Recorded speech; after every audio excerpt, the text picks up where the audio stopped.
y que lleva muchos años en el norte de Israel presumiendo de tener miles.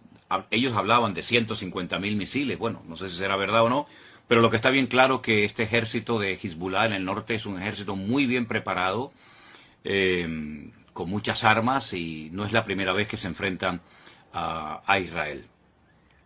Hay temor, hay mucha incertidumbre acerca de lo que va a pasar. Mi hermana querida Susana, desde Galilea, me llamaba esta mañana y hablábamos un buen rato y me comentaba cómo está la situación. Ya digo, hay mucha incertidumbre, mucho temor. 300.000 personas que forman parte de la, digamos, de la reserva, personas que han estado en el ejército, pero que han vuelto a ser llamados para apoyar a los que están allí combatiendo, han sido llamados. En fin, todo esto está moviendo, está sacudiendo las estructuras, no solamente de Israel, sino que está el Señor hablándonos y dándonos un mensaje, yo creo, muy claro. Yo dije en cierta ocasión, en los días del confinamiento, ¿se acuerdan ustedes? Por allí, por marzo del 2020, que Dios le estaba hablando al mundo con lo que estaba sucediendo. Pero, sobre todo, era un tiempo especial para que la iglesia recapacitara y reflexionara acerca de lo que estaba pasando. Aquellos hermanos que me decían o que decían, no tengo tiempo para orar, para leer la Biblia, para estudiar la palabra, yo les dije, pues vais a ver cómo vais a tener tiempo. Ahora vais a tener bastante tiempo, porque vais a estar encerrados muchos días, semanas y probablemente hasta meses, para que esa excusa de que no tengo tiempo ya sea desterrada definitivamente de vuestras vidas. Por lo tanto, yo creo que en aquellos meses, en aquel tiempo, 2020, el Señor estuvo tratando con la iglesia, con cristianos tibios, cristianos que se habían dejado de congregar por diferentes motivos, muchas personas que comenzaron a leer la Biblia por primera vez en su vida y tuvieron un encuentro personal con Cristo. Y bueno, y de aquellos días, de aquella temporada, surgió lo que todos conocemos como la iglesia virtual, formada por centenares y centenares de hermanos de todas partes del mundo que se acercaron al Señor, gente que se entregó a Cristo en aquellos días, y nació la iglesia virtual, que hasta el día de hoy pues sigue siendo un instrumento tremendamente poderoso en las manos del Señor, y ahí surgieron iglesias y obreros y lugares de culto y tantas cosas que podríamos mencionar. Ahora el tiempo es diferente. Ahora nosotros, por lo menos en esta parte del mundo, no estamos encerrados, pero sí están encerrados en sus hogares los habitantes de Israel, que no pueden salir a las calles, no pueden ir los chicos a estudiar a la escuela, no pueden las personas ir a trabajar a sus trabajos porque el país está en guerra. Pero yo siempre también he dicho, y solamente lo recuerdo, que lo natural es un reflejo de lo espiritual. Repito, lo natural es un reflejo de lo espiritual. ¿Qué está pasando en lo natural? Cosas terribles. Hemos visto imágenes que nos han dejado a todos con los pelos de punta, y otras muchas que no hemos querido publicar.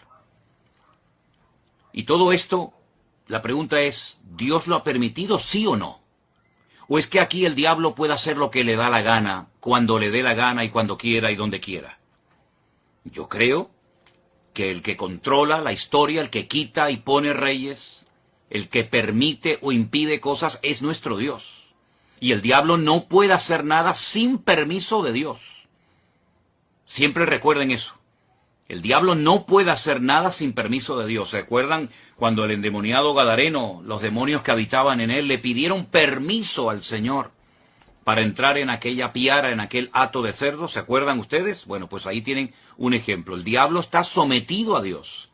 Libro de Job, léanlo detenidamente, léanlo tranquilamente, y se van a dar cuenta que Satanás actuaba hasta donde el Señor le permitía actuar, porque el diablo no es un ser, digamos, autónomo, que pueda hacer lo que le dé la gana, sin darle cuentas a nadie, ni muchísimo menos. El diablo es un ser que tiene que estar sometido a Dios, le guste o no. porque Dios es el que permite, el que impide, el que autoriza, el que abre o el que cierra. Y en esta ocasión, Dios ha permitido todo lo que ha sucedido.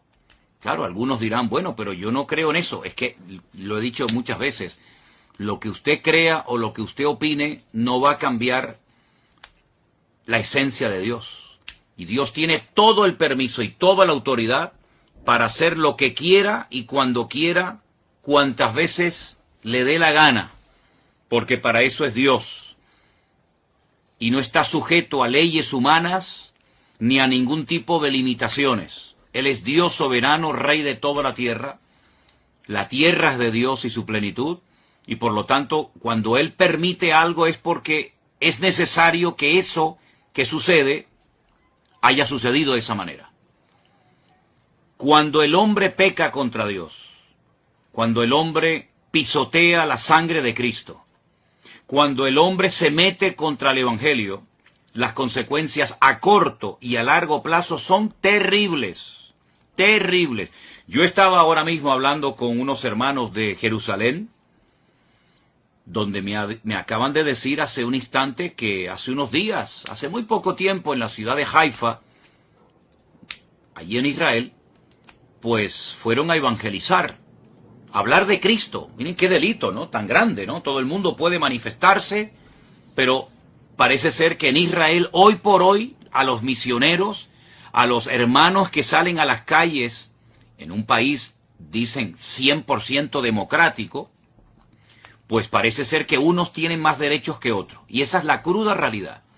Yo he visto cómo a personas en Jerusalén se les ha escupido, se han quemado Nuevos Testamentos, se les ha perseguido, se les ha criticado, se los ha expulsado de zonas porque son cristianos, son enemigos, ¿verdad? Y hay que expulsarlos.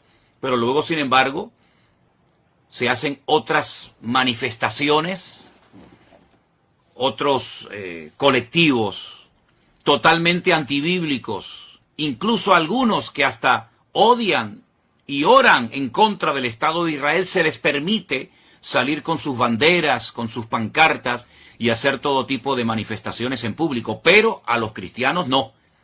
A los cristianos no se les permite evangelizar. Y si no, inténtelo. Si no me cree, haga usted la prueba. Coja mañana tratados, folletos, Biblias, Nuevo Testamento. Váyase, por ejemplo, a Jerusalén y póngase donde usted quiera. A ver si usted tiene la libertad de repartir libremente. Ni se le ocurra, porque la van a expulsar y le van a impedir y la policía se le va a tirar encima. Entonces, ¿de qué estamos hablando? ¿Del pueblo de Dios? Mire, está pasando en Israel hace muchos años, no ahora, hace muchos años está pasando lo mismo que pasó en la época de la iglesia primitiva, que a los líderes religiosos no les gustaba que a los apóstoles predicaran de Cristo en las calles. Los encarcelaron, los torturaron. ¿Dónde mataron a Esteban? Yo pregunto, ¿dónde mataron a Esteban? ¿Y quién mató a Esteban? A Esteban no lo mataron gentiles. ¿Qué le hicieron a Esteban? ¿Quién estaba presente en la ejecución de Esteban? ¿No estaba por ahí un jovencito, un tal Saulo de Tarso? ¿Saulo de Tarso de dónde era? ¿De Japón? ¿De Babilonia? ¿De España? ¿De dónde era Saulo de Tarso? ¿De dónde eran los que apedrearon a Pablo? ¿Quiénes eran los que le impedían a los apóstoles predicar el evangelio libremente en la ciudad de Jerusalén? ¿Quiénes eran? Ustedes saben la respuesta, está en el libro de los Hechos, solamente es cuestión de leer la Biblia. Entonces es exactamente lo mismo, pero ya no estamos en el siglo I, estamos ahora ya en el año 2023, y todavía en Israel está prohibido evangelizar. Ustedes sabían que en Jerusalén hay una universidad de los mormones, una universidad, unas propiedades, unas instalaciones tremendas, que tuvieron que costar muchos miles, tal vez millones de dólares, no lo sé. Bueno, se les permitió hacer eso en Jerusalén con la condición de que no evangelizaran. Porque ustedes saben perfectamente que los mormones salen por ahí a repartir sus folletos, a evangelizar. Bueno, no lo pueden hacer, no lo pueden hacer. Entonces, no me vengan a mí ahora que Dios tiene que respaldar y tiene que bendecir y tiene que apoyar a un pueblo que prohíbe la predicación del evangelio, que prohíbe la predicación del Mesías en el cual creemos los cristianos. Nadie está obligado a creer en el Mesías de los cristianos, nadie está obligado, pero se supone que en un país libre, en un país democrático, uno puede hablar de lo que quiera, se supone. Como también en la democracia en España se supone que se pueden decir y hacer ciertas cosas, pero a la hora de la verdad no es verdad, ¿verdad? Entonces, mis queridos hermanos, eso por una parte. Por otra parte, ¿en quién se está poniendo mayoritariamente? No digo en toda la población, pero ¿en quién se está poniendo fundamentalmente la confianza en este momento, en medio de este conflicto por parte de muchos habitantes de Israel? En un señor norteamericano que apoya a ciertos y determinados colectivos que todos sabemos cuáles son y qué es lo que pretenden, colectivos que precisamente interrumpieron una reunión de oración a judíos ortodoxos en Jerusalén, y esa reunión que se iba a celebrar en Jerusalén con el día y las festividades del Yom Kippur, etcétera, no fueron interrumpidas por extranjeros, ni por cristianos, fueron interrumpidas por judíos, habitantes de Israel, que se levantaron contra sus compatriotas a prohibirles que oraran, que leyeran la Torá, que hicieran teshuvá, y los que me están oyendo y son de allí sabéis a lo que me refiero, se les prohibió y se les expulsó.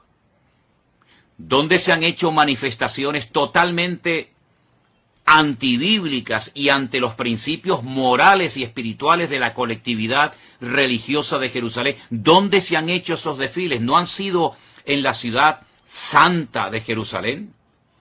Entonces, hermanos, cuando estas cosas ocurren, no ocurren por casualidad.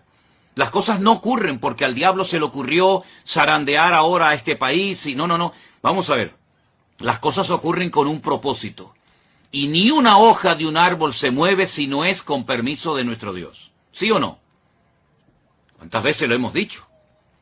Que no se produce, no ocurre nada sin permiso de Dios. Y Dios ha permitido en este momento que se hiciera el ridículo y que la gente todavía, tanto en Israel como fuera de Israel, se estén preguntando, ¿pero qué ha pasado? ¿Qué ha pasado con el servicio de inteligencia tan poderoso que tiene Israel?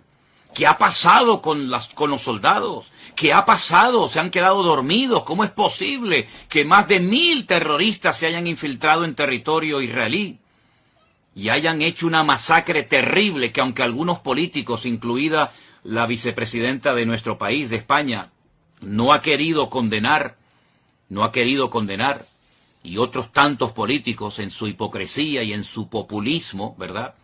Pues esto ha sido algo terrible. Esto me recordaba a mí a los tiempos bíblicos, cuando se peleaba contra filisteos y amorreos y aquellas matanzas y aquellas cosas terribles que nos cuenta la historia. Pues lo hemos visto hace unos días en televisión, como centenares de personas corrían despavoridas como conejos asustados por el desierto del sur de Israel y eran como presas de caza disparándoles a discreción, a diestra y a siniestra, y hemos visto cosas que ni siquiera quiero mencionar. Hermanos queridos, ¿es que acaso Dios se ha dormido? ¿Es que acaso Dios se ha olvidado de su pueblo? ¿Es que acaso Dios ya no recuerda sus promesas y sus pactos? Claro que los recuerda. El problema no es que Dios se ha olvidado de su pueblo. El problema es que su pueblo se ha olvidado de su Dios. Esa es la realidad. Ahora bien, para los cristianos que dicen, bueno, este es un tiempo de prueba para Israel, que son el pueblo de Dios, yo quiero hacer un pequeño alto en el camino y preguntarles a todos ustedes, y veo que hay muchísima gente conectada, no sé exactamente de dónde, pero bueno, eso es ahora mismo lo menos importante. Yo les hago una pregunta. ¿Conocen ustedes ese versículo del Nuevo Testamento? No del Antiguo Testamento, del Nuevo Testamento que leen millones de cristianos todos los días, pastores, evangelistas, maestros, etcétera. Ese versículo que dice, vosotros sois real sacerdocio, pueblo santo, adquirido por Dios. ¿Se acuerdan de ese versículo? ¿Saben, verdad? ¿Dónde está? Y todo, ¿verdad? Vosotros que no erais pueblo, ahora sois pueblo de Dios, real sacerdocio, nación santa, pueblo adquirido por Dios para que anunciéis las virtudes de aquel que os llamó de las tinieblas a su luz admirable. Entonces, mi pregunta es, ¿somos los cristianos pueblo de Dios? ¿Sí o no? Respóndame ustedes, que yo estoy viendo ahí cómo están escribiendo muchas personas. ¿Somos los cristianos, vuelvo a preguntar, ¿somos los cristianos pueblo de Dios o no somos pueblo de Dios? ¿O el único pueblo de Dios que existe sobre la faz de la tierra se llama Israel? Y nosotros, entonces, si no somos pueblo de Dios, ¿qué somos entonces, hermanos? ¿Qué somos entonces? Si no somos pueblo de Dios, somos otro pueblo diferente. Dios tiene entonces dos pueblos, uno judío y uno gentil. O Dios tiene un solo pueblo, y a ese único pueblo pertenecen judíos, españoles, japoneses, americanos, latinos. Dios tiene un solo pueblo. Entonces, si somos el pueblo de Dios, y yo creo que en eso, no lo sé, estaremos la inmensa mayoría de creyentes de acuerdo. Si somos el pueblo de Dios, y veo que muchos están contestando, sí, pastor, sí, somos el pueblo, muy bien, pues entonces a todos los que están diciendo que sí somos el pueblo de Dios, y a los que no lo están contestando, pero saben que somos el pueblo de Dios, yo les quiero leer estos versículos. Y dicen así: si se humillare mi pueblo. Usted ha dicho que somos pueblo de Dios, lo acaban de escribir muchos de ustedes. Sí, amado pastor, somos el pueblo de Dios. Gracias, hermano.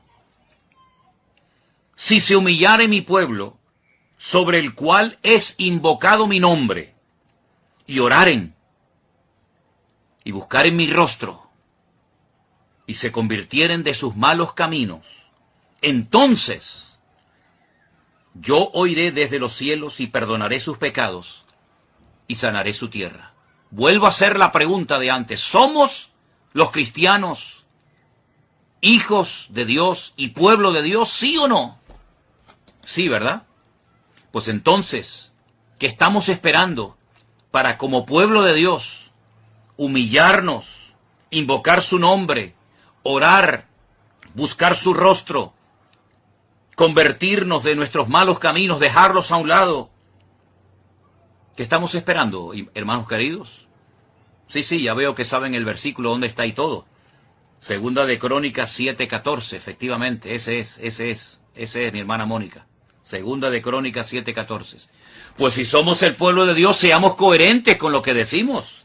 Porque es una incongruencia decir somos pueblo de Dios para lo que nos interesa, y ahora que está viniendo la hora de prueba a todas las naciones de la tierra, decir no, eso ahora es para los judíos. Entonces, ¿en qué quedamos? ¿Somos o no somos el pueblo de Dios? No seamos hipócritas, no seamos fariseos, no seamos pueblo de Dios para las promesas y para los privilegios y para las bendiciones, y después resulta que no somos pueblo de Dios cuando viene la ira de Dios, cuando viene la justicia de Dios, etcétera, etcétera, etcétera. Hay un mensaje muy bonito que el Señor le da a una de las iglesias que son mencionadas en el libro del Apocalipsis. Y dice lo siguiente: yo conozco tus obras, he aquí que he puesto delante de ti una puerta abierta, la cual nadie puede cerrar, porque aunque tienes poca fuerza, has guardado mi palabra y no has negado mi nombre.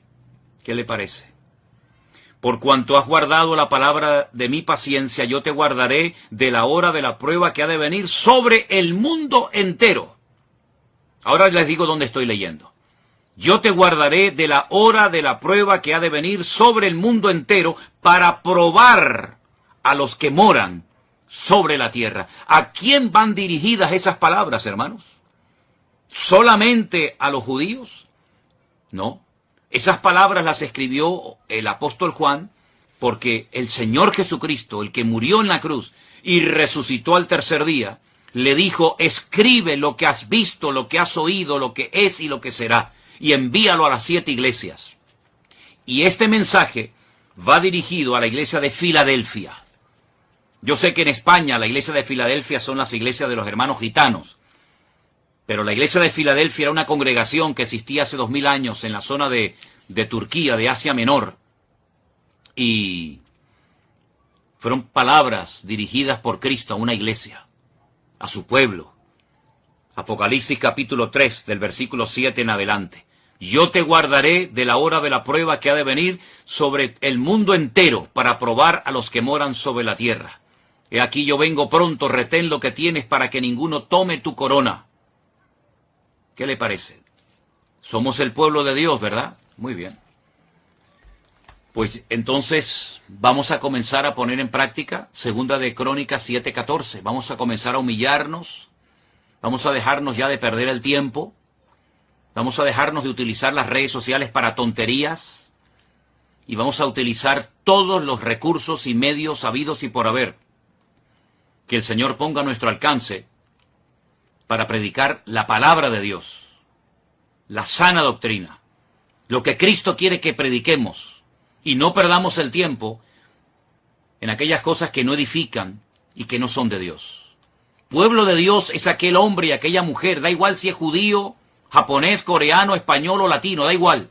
Pueblo de Dios es todo aquel hombre y toda aquella mujer que ha sido, voy a utilizar un término bíblico, lavado, comprado, redimido por la sangre de Jesucristo. Esos son el pueblo de Dios.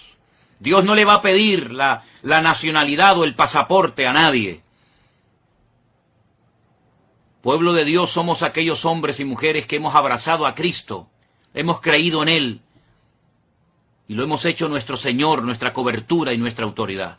Por eso cuando yo veo al pueblo de Israel casi rogándole, suplicándole al señor Biden, al señor de los Estados Unidos, que el pobrecito ya no sé ni cómo se puede mantener en pie. Por favor, ayúdennos, no nos abandonen, no nos dejen solos.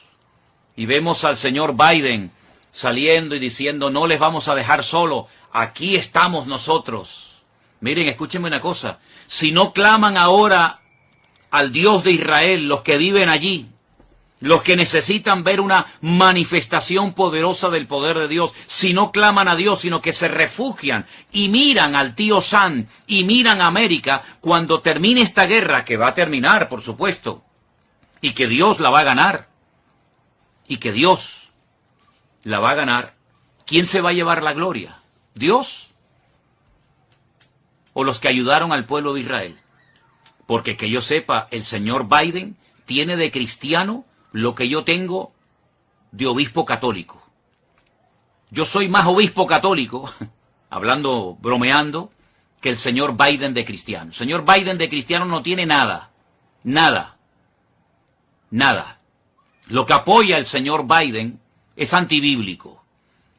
Y ahora poner la confianza en el todopoderoso tío Sam, creyendo que ellos le van a salvar. Qué error histórico tan grande está volviendo a cometer, y con todo el dolor de mi alma tengo que decir, qué dolor tan grande me produce que el pueblo de Israel, el pueblo de la Biblia, el pueblo de las promesas, el pueblo de los apóstoles, el pueblo del Mesías verdadero, el pueblo de los profetas, tenga que mirar al hombre, cuando la palabra de Dios dice, maldito el hombre que confía en el hombre. Más bienaventurado el hombre que confía, o el pueblo que confía en el Señor Dios Todopoderoso. Miren, yo les voy a pedir a los que quieran un favor. Yo voy a pedirles que ustedes lean detenidamente el capítulo 14, el capítulo 15 y el capítulo 16 de Segunda de Crónicas. Repito, capítulo 14, capítulo 15 y capítulo 16 de Segunda de Crónicas. Lean detenidamente el reinado del rey Asa, hijo de Abías. Lean detenidamente, y parece que estamos leyendo el periódico de hoy. Yo voy a hablar, Dios mediante, el domingo, en el culto que vamos a retransmitir por la tarde desde nuestra iglesia aquí en Santa Cruz de Tenerife. Voy a hablar de estos capítulos y de este personaje, porque se vuelve otra vez a repetir la historia. Mira, cuando un creyente, pastor, profeta, evangelista, me da igual, porque usted sabe que hoy en día hay algunos en el ministerio que si no dicen lo que son, el doctor, el apóstol, como que se sienten mal porque su identidad no se la da Cristo, su identidad se la da el cargo, su identidad se la da lo que hacen.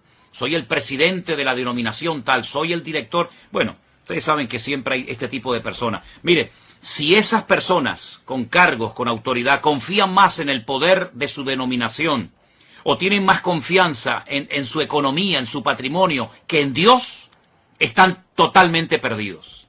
Están totalmente ciegos.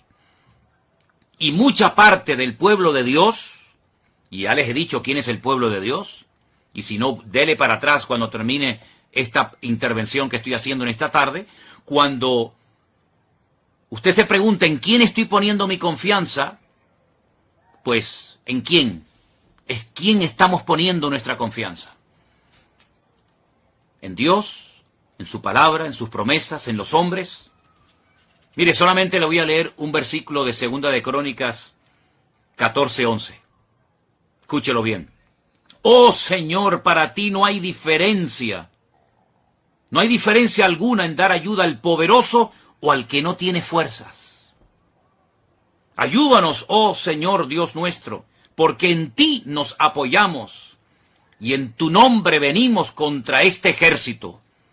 Oh eterno Dios, tú eres nuestro Dios, que no prevalezca contra ti el hombre.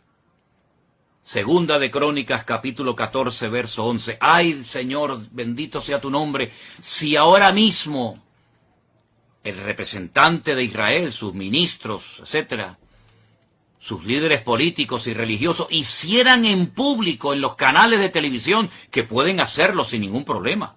Ahora mismo llaman a los distintos canales de televisión, mensaje nacional, proclamación de ayuno y de oración. Y voy a hacer la oración bíblica que hizo el rey Asa en un momento de su vida, antes de que se torciera.